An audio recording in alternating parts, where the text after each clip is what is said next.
have been on the department. Rich has been on a lot longer than I have, and everything that I have to say about them is all great things. These are two guys that are just upstanding guys. They're fun to be around. That's the thing I know about both of them is that when I was on SWAT with Sergeant Scaniffe, he was my FTO for the SWAT team. What's that mean, FTO? Field training officer. So he was my role model, the guy who I went to ask questions, and he was always great. He always stood up for me.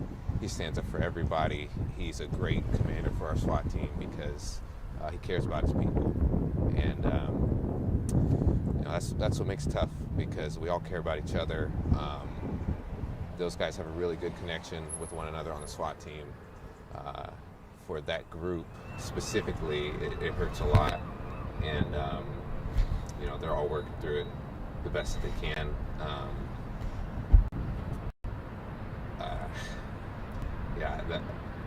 Dom, I didn't get to work with Dom a whole lot, but when I did work with him, I remember when he first was in field training as a brand new deputy, I would read reports and see Dominic and read it Dominique, and I would ask his FTOs, hey, how's your new deputy doing? How's she doing? And they're like, what are you talking about? I don't have a female deputy. And it's like, oh, what do you mean? It's Dominic. And I'm like, oh, okay. So, but his reports were great, and that's why I kept seeing it and asking about him. And,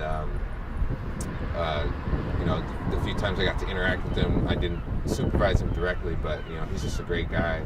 He's got a great reputation. He works hard. He deserved everything that came his way. He was just a phenomenal deputy. When I left the SWAT team, Dom was the one that came on at that time, and I was really happy to see that he had put in and that he had gotten the spot because he was very deserving of it. The thing I remember or think about when I think of Dom is just, his smile. And, there's nothing bad you can say about either one of these guys.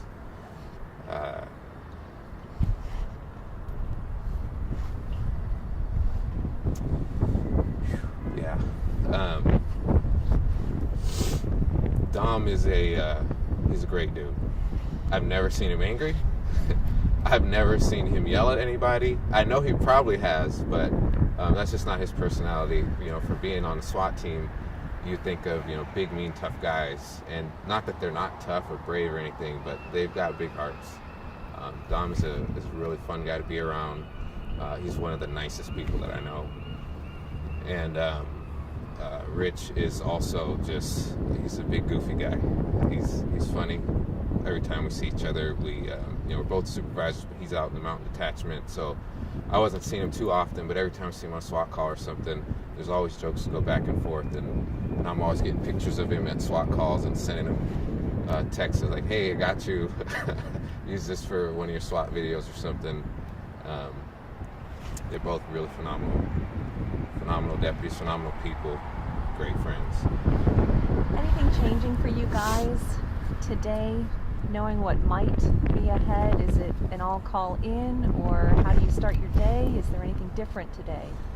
It is different today, and if people are out in the county, you will notice a difference. We have limited of our deputies on the streets right now. We have our neighboring agencies are helping fill in. I know for our South Hill Patrol, we have both Puyallup and Tacoma assisting with filling in for handling our patrol calls.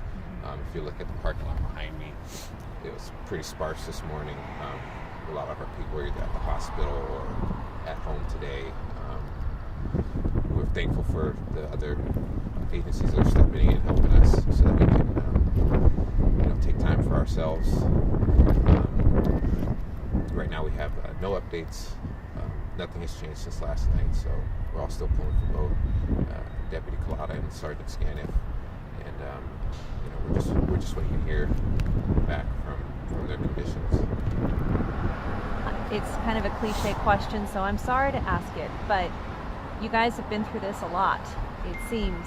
How do you handle it when you get that call again and again? Yeah, one of the things that people have been reaching out and telling us, they can't imagine how you have to go through this and still do your job. And I think that's one of the things forget about law enforcement is that we all do this job knowing that there's terrible things that happen. The majority of the time, the terrible things aren't happening to us, and we can compartmentalize those things, and we know we got to push forward. An example would be the homicide investigation we had over the weekend of a 2-year-old that was homicide by abuse. Every single person that was on that call, you know, it's just a tragic call to go to. It's one of the most terrible things you could ever have to deal with. And a lot of the detectives that were on that call were at the hospital, were with the family, were driving and escorting other deputies and showing support for each other, because we know when people need help, we're who you call. So when we need help, we still got to be there for each other. So it's always going to be hard when it's your friends, your co-workers, but we know that there's important work to be done. We still sign up to do it every day, and we're still out there for each other, for our community, because we know that when you need us, we have to be there. Somebody's got to be there to do that work. So when there's tragedy within our own families, within our own communities, within our own law enforcement profession, we've all been through that in some way, shape, or form. So not just our department, but the other departments, the fire departments, our public officials, everybody comes around to support all of us. As sad as it was, as I was going to the scene yesterday, I saw both ambulances going to the hospital, and the thing that was great to see was that there was multiple agencies leading the ambulance over there. Everybody comes to our aid at that time, and so it's always great to see that, and knowing that we have that support is what helps us push forward. Knowing the great mission that we have to serve our community helps push us forward every day. Can anybody in the Pierce County community, or anybody that's watching this and feeling something with you right now, hearing you be vulnerable and speak, can they do anything to support you all as you're going through this right now? Yeah, we've got a lot of support. People have been reaching out every day or every minute, and just that continued support. Just keep our deputies in your prayers and your hearts. Most of our deputies aren't working today, but we will be back in the streets probably later tonight or tomorrow. And just a thank you. If you see us out there, thank you. Just let the deputies know how you're feeling. Let the deputies know that you support us. Sometimes it might feel like that there isn't support for law enforcement. I know that's not true. I know a lot of the community supports and respects what we do. So I think it would be good for all of our guys to know that you appreciate them, and let them know that when you see them. Thank you so much.